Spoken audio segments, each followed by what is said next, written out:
Shy.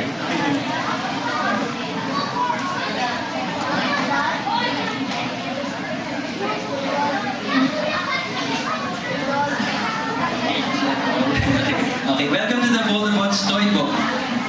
As we know, who's this character? Yeah, that's right, it's a stick, and a stick turns into a rocket-powered skateboard. That's even cooler. So let's see what we have here. So for the newbies here, or the noobs, what is a Voldemort? Can anybody tell? Come here.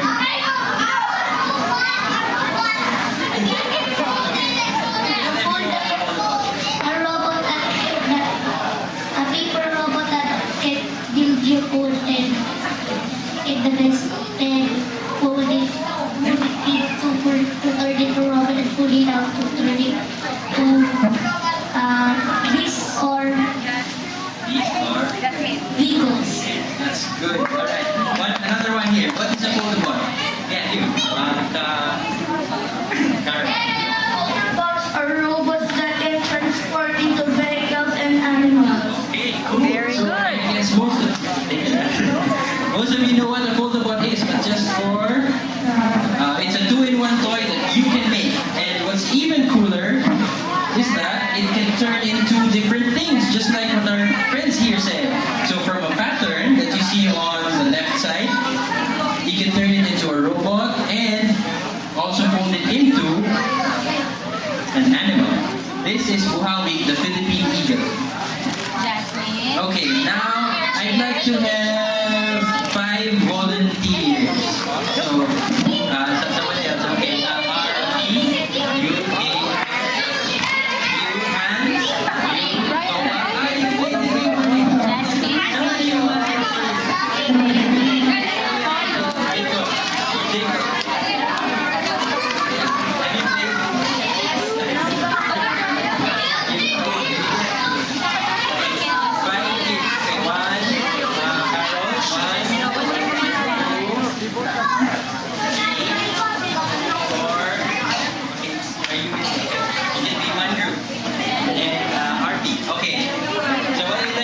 hands, create the Voldemorts with me. So how I make Voldemorts is first I read a lot. I read a lot about animals, I read about cars, and different things that are fun. And I also study their pictures because that's very important in drawing. I get to study the pictures, just like this one. This is a flashcard of what kind of animal. Can you tell us?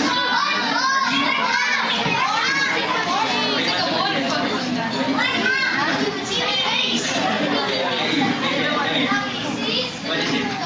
A warthog. Yeah, right. It's a warthog. And does anybody know what the Voldemort warthog is? Everybody just shout it. Ramo, that's right. Ramo was inspired by what animal? Yes, it's a Visayan warty pig. So what I use are Philippine animals and Philippine cars and vehicles so that the Filipino kids can get a dose of the robot universe called Voldemorts. So here's another one. What animal is this? Anyone from the Quack? That's right. And it's actually a giant Scops owl. So it's also found here in the forests of our country, and it's got red eyes and it looks really vicious. So that's why I chose it